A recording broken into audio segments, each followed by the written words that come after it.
Hello students. So we had completed the poem I Celebrate Myself, written by Walt Whitman. So here's the time for the task.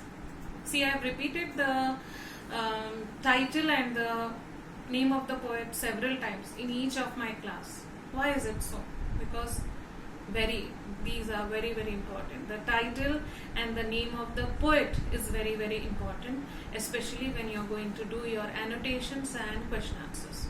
For every annotation you do, in the introduction you are going to write about the poem or the particular prose or whatever, the title, and then the writer of that particular piece of literature, whether it is poem or prose or a story, whatever you have to write. You have to be very thorough with the title of the poem and also the writer, the name of the poet, okay, and just one or two lines about the poet. So in the annotation, when you're writing the introduction, you're just going to write the present, or this particular line is taken from the poem I Celebrate Myself.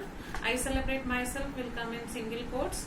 I celebrate myself. The words will again start with capital letters in single quotes.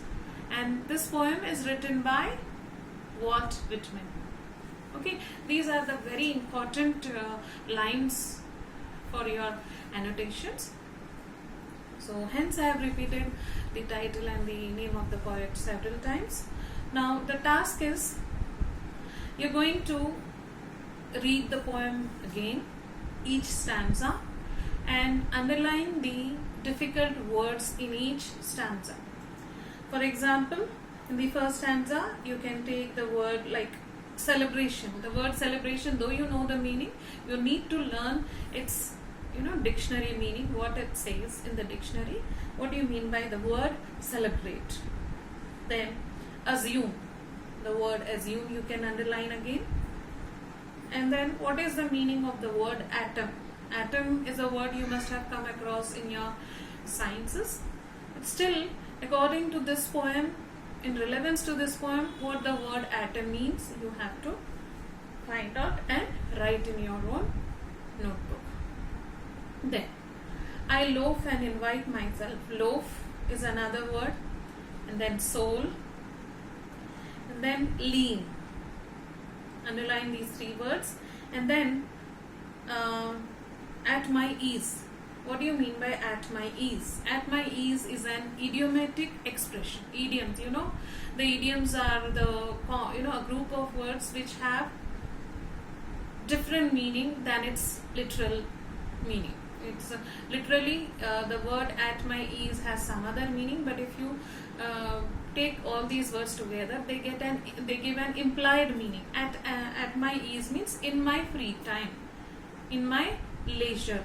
Okay, so this is an idiomatic expression. So you're going to find out the meaning of this expression, and then observing a spare of summer grass. Spare. What do you mean by spare? You're going to highlight this word also. And then my tongue, every atom of my blood, formed from the soil, born here of parents, born from the parents. So now all these verbs are okay, but cease, hoping to cease not till death. Cease. What do you mean by cease? Cease means to stop something. So you're going to underline this word cease also. And then creed and school. Creed and school, abeyance are the words.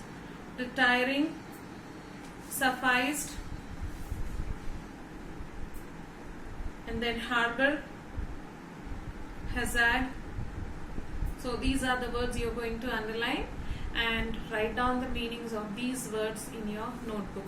Please use your dictionary, find out the meaning of these words and write down in your notebooks. Then the main task is, each stanza, after you get to know the meanings of these words, the poem will become even more easy for you.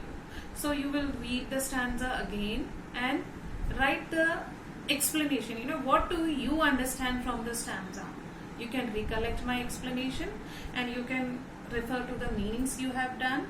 Also, reading the stanza, you will get a broader understanding of the poem. So each stanza you're going to write in your own words. What you had understand from this whole stanza, you are going to write in your own words, and then also you're going to write about the poet through these lines. What do you understand about the poet? What is the quality of writing you see in this stanza, and what is his idea, the main idea in this stanza? For each stanza, explanation, poet's idea, and what kind of quality you understand from this poem.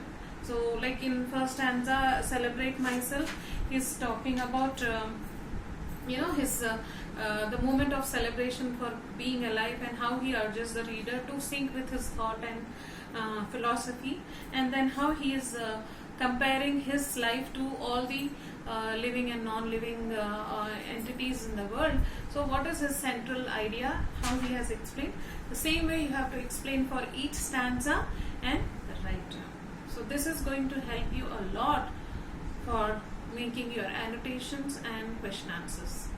You're understanding, you're explaining the poem, explaining the lines of the poem, and then the idea of the writer, what he wants to explain, what he wants to demonstrate in the lines, and then what is your relevance in the, what is your understanding of the poem. That's all, student. This is the task for this poem. I hope you enjoy the work. Please read the poem again and again until you understand it fully. Thank you.